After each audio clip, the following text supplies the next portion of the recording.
Bienvenue dans le débat. Donald Trump peut-il trouver un accord, un deal avec les Iraniens? Le président américain a repoussé son ultimatum pour obtenir l'ouverture du détroit d'Ormuz à 5 jours et il affirme que des discussions productives ont eu lieu avec Téhéran, ce que les Iraniens qualifient de fake news dans leur... Imagine un instant.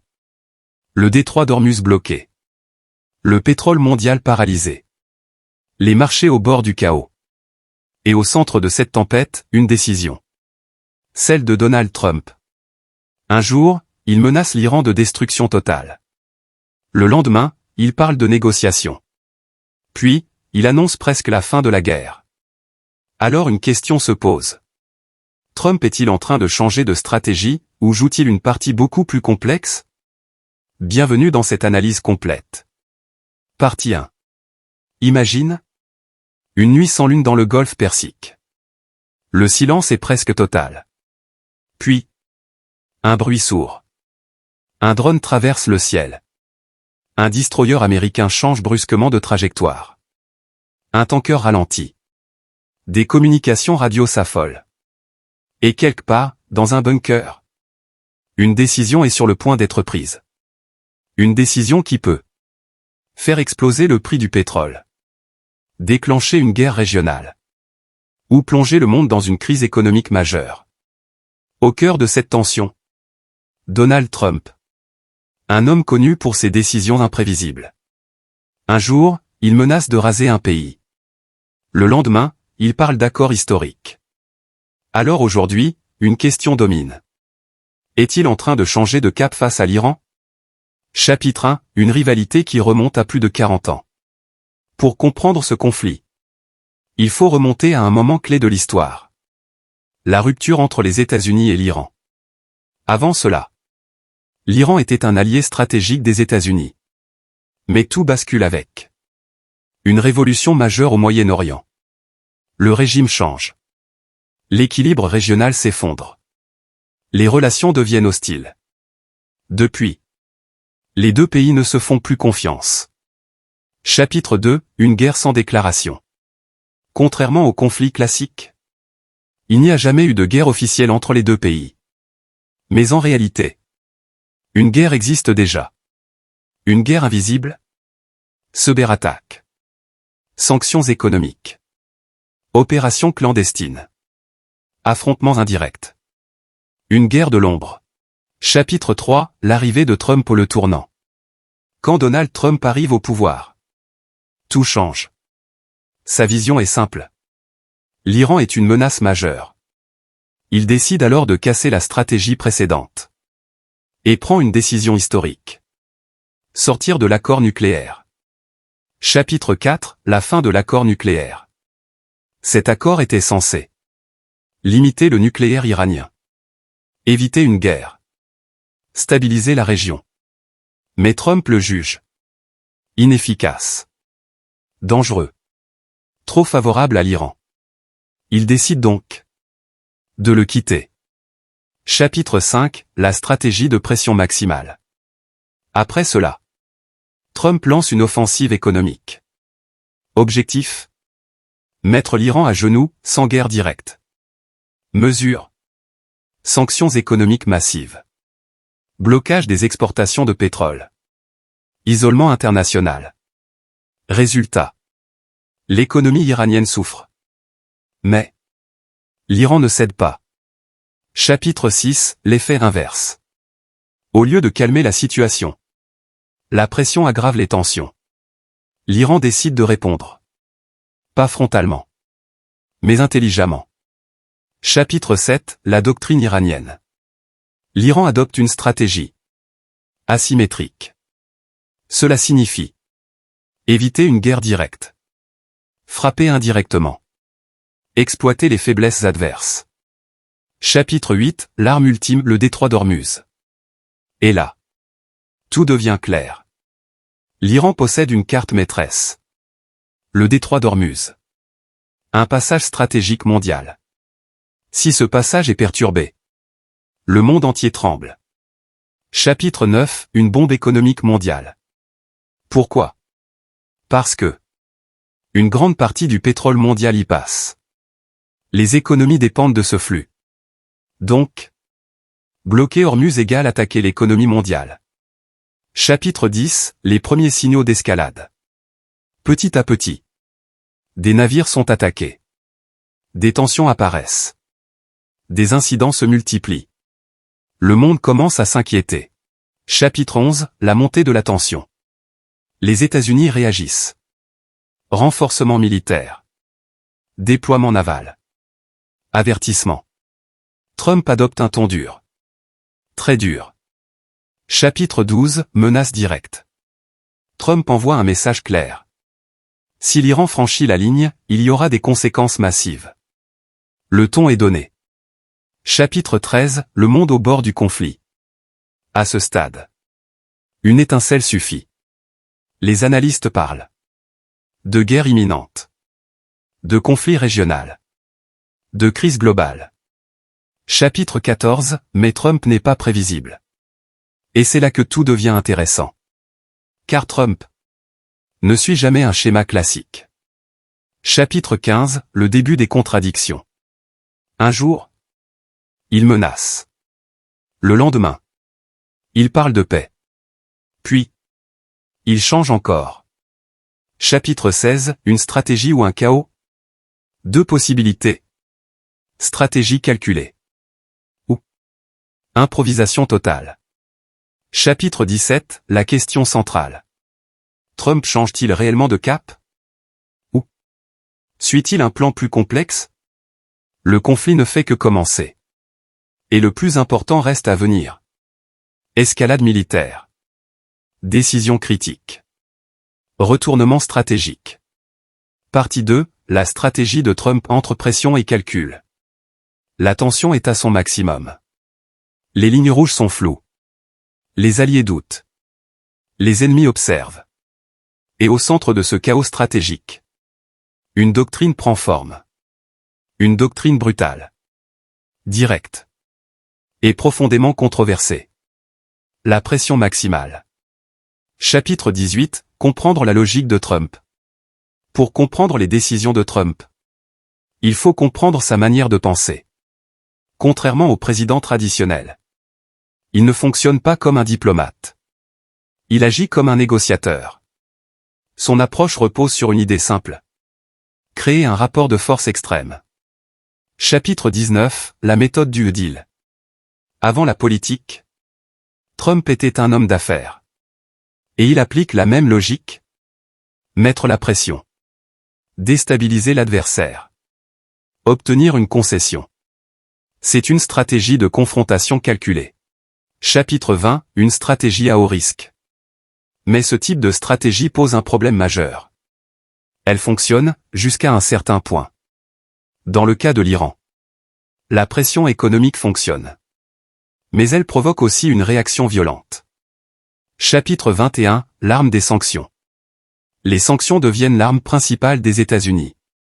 Elles visent le pétrole iranien, les banques, le commerce international. Objectif: couper les ressources financières de l'Iran. Chapitre 22, l'impact économique en Iran. Rapidement. Inflation. Chômage. Chute de la monnaie. La population souffre. Mais le régime tient. Chapitre 23, l'effet boomerang.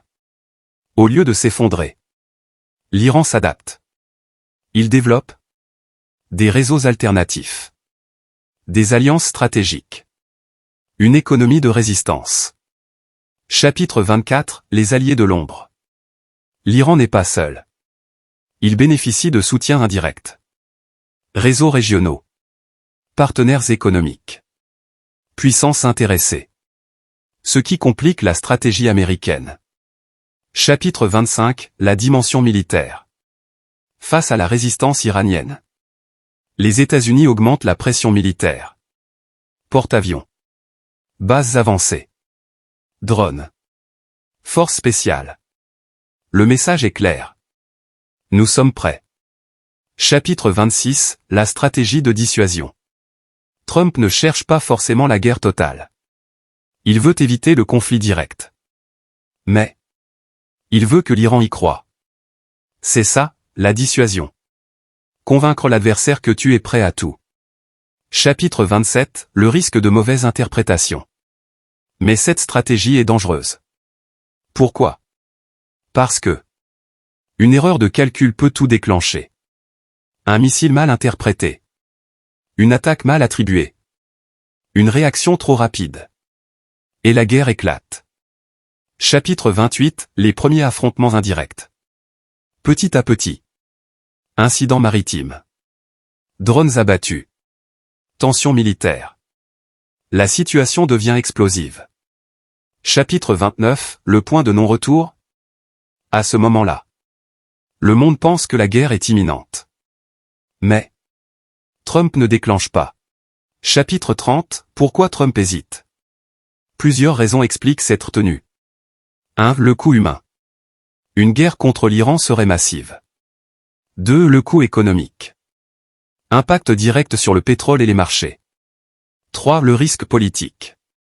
Une guerre impopulaire peut coûter cher. Chapitre 31, le facteur économique mondial. Le pétrole devient un élément clé. Si le conflit explose.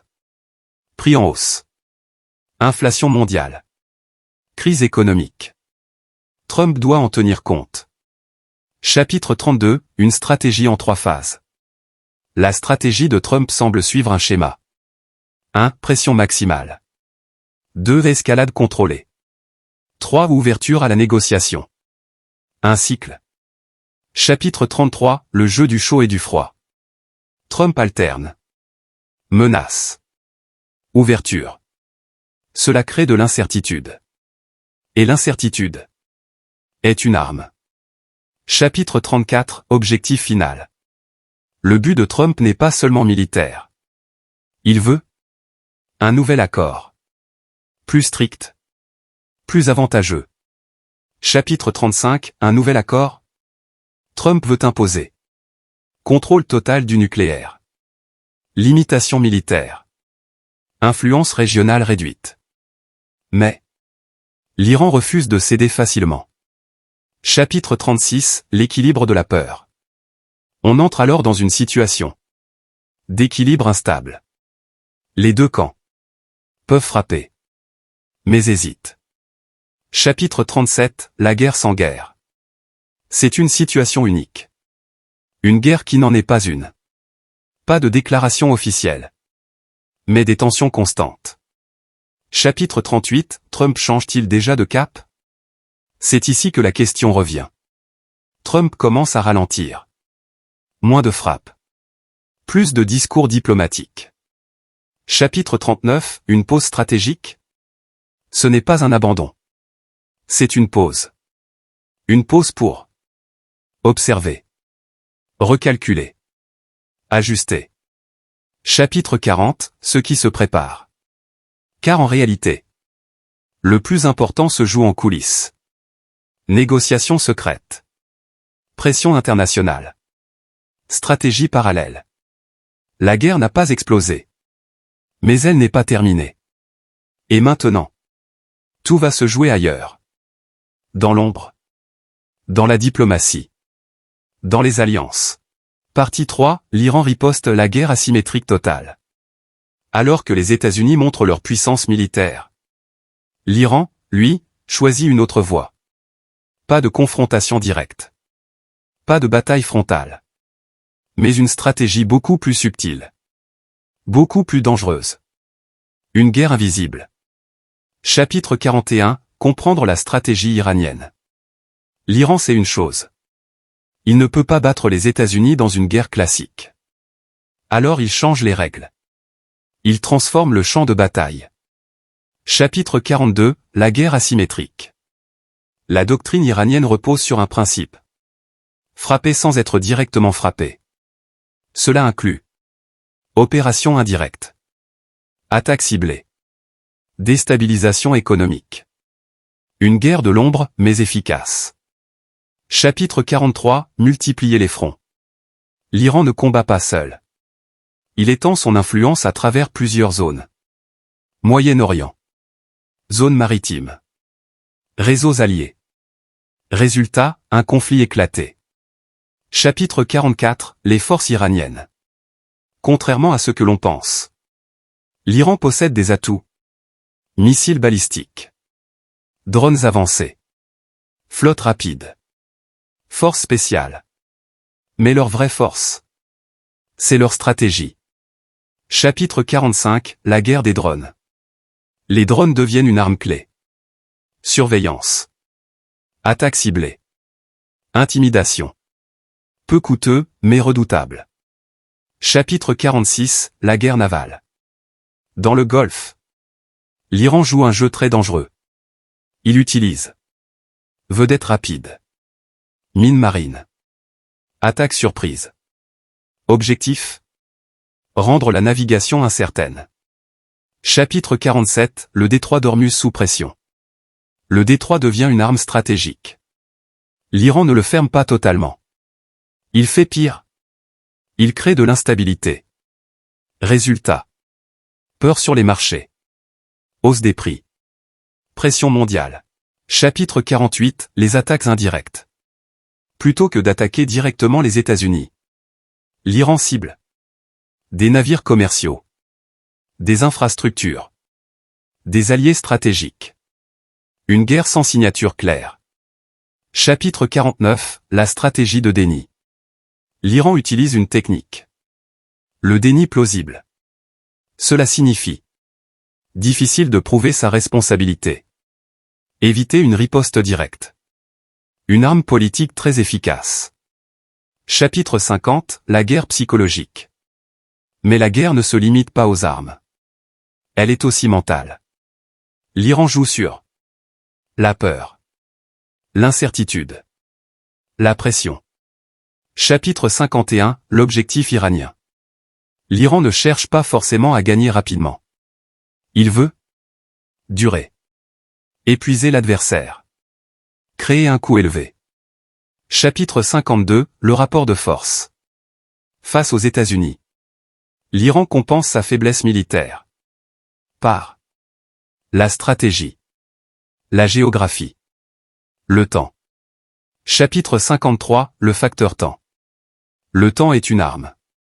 Plus le conflit dure, plus les coûts augmentent, plus la pression monte. Chapitre 54, les lignes rouges. L'Iran fixe ses propres limites. Ne pas provoquer une guerre totale, mais rester menaçant. Chapitre 55, les incidents qui peuvent tout changer. Dans ce type de conflit, tout peut basculer très vite. Une erreur. Une mauvaise interprétation. Une escalade rapide. Chapitre 56, l'adaptation permanente. L'Iran adapte constamment sa stratégie. Nouvelles tactiques. Nouvelles technologies. Nouvelles zones d'action. Chapitre 57, l'impact mondial. Même sans guerre totale, les conséquences sont énormes. Marchés instables. Commerce perturbé. Tensions géopolitiques. Chapitre 58, les États-Unis piégés. Face à cette stratégie, les États-Unis sont dans une situation complexe. Difficile de répondre clairement. Difficile d'escalader sans risque. Chapitre 59, une guerre sans victoire claire. C'est un conflit particulier. Personne ne gagne rapidement. Mais tout le monde peut perdre. Chapitre 60, le rapport avec la stratégie de Trump. Et c'est ici que tout se rejoint. La stratégie iranienne force Trump à s'adapter. Ralentir. Réfléchir. Recalculer. Chapitre 61, le début du changement. Petit à petit, Trump modifie son approche. Moins d'escalade directe. Plus de communication. Plus de stratégie indirecte. Chapitre 62, une situation bloquée. Le conflit atteint un point critique. Aucun camp ne peut reculer. Aucun camp ne veut perdre. Chapitre 63, ce qui se prépare dans l'ombre. Et pendant que le monde regarde les tensions, autre chose se joue. Négociations secrètes. Pression diplomatique. Jeu d'influence. La guerre visible n'est qu'une façade. La vraie bataille se déroule ailleurs. Dans les discussions secrètes. Dans les alliances cachées. Dans les décisions politiques. Partie 4, le détroit d'Ormuz, la bombe économique mondiale. Jusqu'ici, nous avons parlé de stratégie, de tension, de guerre invisible. Mais maintenant, nous arrivons au cœur du problème. Un endroit étroit. Presque banal sur une carte. Et pourtant, capable de faire trembler le monde entier. Chapitre 64, qu'est-ce que le détroit d'Ormuz? Le détroit d'Ormuz est un passage maritime stratégique situé entre le golfe Persique et l'océan Indien. C'est un corridor étroit. Mais son importance est gigantesque. Chapitre 65, l'artère du pétrole mondial. Chaque jour, des millions de barils de pétrole y transitent. Cela représente une part énorme de l'énergie mondiale. Un flux vital pour les grandes économies. Sans ce passage, le monde ralentit. Chapitre 66, pourquoi ce détroit est si dangereux? Parce qu'il est étroit, difficile à sécuriser, proche des côtes iraniennes. Cela donne un avantage stratégique énorme à l'Iran. Chapitre 67, une arme géopolitique. L'Iran ne contrôle pas officiellement le détroit. Mais il peut le perturber. Et c'est suffisant. Chapitre 68, comment bloquer sans bloquer. L'Iran n'a pas besoin de fermer totalement le détroit. Il peut attaquer quelques navires, poser des mines, menacer la navigation. Résultat. La peur s'installe. Chapitre 69, l'effet immédiat sur les marchés. Dès qu'une tension apparaît, le pétrole augmente. Les marchés paniquent. Les investisseurs s'inquiètent. Même sans guerre. Chapitre 70, une crise mondiale en cas de blocage. Si le détroit est bloqué. Conséquences immédiates. Explosion des prix du pétrole. Inflation mondiale. Ralentissement économique. Une crise globale. Chapitre 71, impact sur les grandes puissances. États-Unis. Hausse des prix. Pression économique. Europe. Dépendance énergétique. Crise industrielle. Asie. Très dépendante du pétrole du Golfe.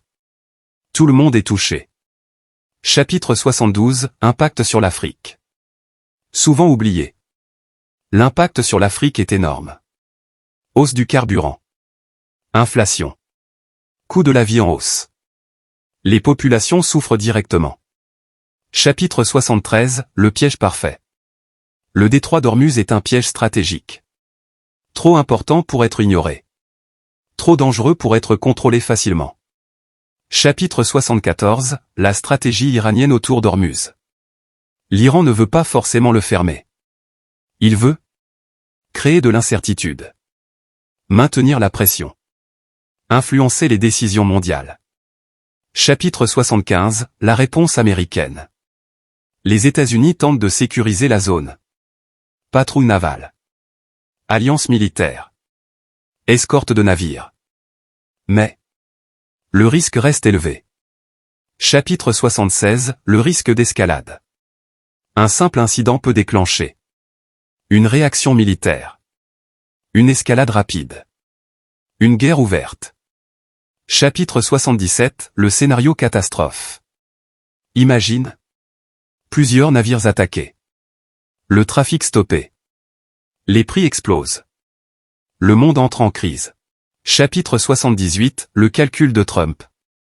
Et c'est ici que la stratégie de Donald Trump devient cruciale. Trump sait que une guerre totale égale catastrophe économique. Donc, il doit éviter l'escalade incontrôlée. Chapitre 79, une ligne très fine. Trump marche sur une ligne. Montrer la force. Sans déclencher le chaos. Chapitre 80, le début du recul stratégique. Face au risque, Trump ralentit certaines actions. Moins de frappes directes. Plus de prudence. Chapitre 81, un changement de priorité. L'objectif devient contrôler la situation. Éviter une crise mondiale. Chapitre 82, mais le danger reste total. Même avec prudence. Le risque est toujours là. Le détroit reste Une bombe à retardement. Chapitre 83, les scénarios autour d'Ormuz. 1. Stabilisation. Trafic normal. Tension réduite. 2. Instabilité permanente. Incident régulier. Marché nerveux. 3. Blocage total. Crise mondiale. Chapitre 84, pourquoi tout le monde surveille cette zone? Parce que c'est le point le plus sensible de la planète. Un seul événement peut changer l'économie mondiale. Chapitre 85, le vrai pouvoir de l'Iran. L'Iran n'a pas besoin de gagner militairement. Il suffit de perturber, inquiéter, influencer. Chapitre 86, les États-Unis dans une impasse. Les États-Unis sont coincés. Agir égale escalade. Ne pas agir égale faiblesse. Chapitre 87, le lien avec le changement de cap. C'est ici que la question devient claire.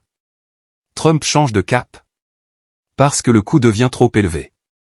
Chapitre 88, une guerre qui ne peut pas être gagnée facilement. Dans cette zone, aucune victoire rapide n'est possible. Le détroit d'Ormuz n'est pas juste un passage maritime. C'est le cœur battant de l'économie mondiale. Et tant qu'il est menacé, le monde reste en danger. Partie 5, l'escalade militaire frappe, missiles et guerre réelle. Jusqu'ici, la guerre était invisible. Stratégique. Indirecte. Mais à ce stade, les tensions franchissent un cap. Les mots ne suffisent plus. Les menaces deviennent des actions. La guerre devient réelle. Chapitre 89, le basculement. Tout commence par une série d'incidents. Attaque de navires. Drones abattus. Provocation militaire. Chaque événement augmente la pression. Jusqu'au point de rupture. Chapitre 90, les premières frappes. Les États-Unis lancent des opérations ciblées. Objectif. Installation militaire. Infrastructure stratégique. Capacité de défense. Des frappes précises, mais lourdes de conséquences. Chapitre 91, la riposte iranienne. L'Iran ne reste pas passif. Il répond immédiatement. Missiles balistiques. Drones armés. Attaque indirecte. Le message est clair. Nous pouvons frapper aussi. Chapitre 92, l'escalade contrôlée. Les deux camps entrent dans une logique. Frapper, sans déclencher une guerre totale. Mais cette stratégie est extrêmement fragile. Chapitre 93, le risque d'erreur. Dans ce type de conflit, une erreur peut tout déclencher. Mauvaise interprétation. Cible mal identifiée. Réaction excessive. Et tout bascule. Chapitre 94, les missiles au cœur du conflit. Les missiles deviennent l'arme principale. Pourquoi? Longue portée. Puissance destructrice. Capacité de dissuasion. Ils changent l'équilibre du conflit. Chapitre 95, la stratégie des frappes limitées. Les États-Unis adoptent une approche. Frapper sans provoquer une guerre totale. Objectif. Envoyer un message. Affaiblir l'adversaire. Éviter l'escalade. Chapitre 96, les cibles stratégiques. Les frappes visent. Base militaire. Système de défense. Infrastructure critique. Chaque cible est choisie avec précision. Chapitre 97, la guerre technologique. Ce conflit est aussi technologique. Drone. Cyberattaque. Surveillance avancée. Une guerre moderne. Conclusion. La question. Donald Trump change-t-il de cap? N'a pas une seule réponse. Il adapte, ajuste, réagit. Mais surtout, il évolue dans un monde en constante pression. Ce que nous avons vu, c'est une réalité complexe. Un équilibre fragile. Et un futur encore incertain. Si tu es intéressé par la suite des événements futurs pour ne rien rater, abonne-toi à la chaîne. Donne ton avis en commentaire. Like la vidéo car ça fait vraiment plaisir. À la prochaine pour de nouvelles informations.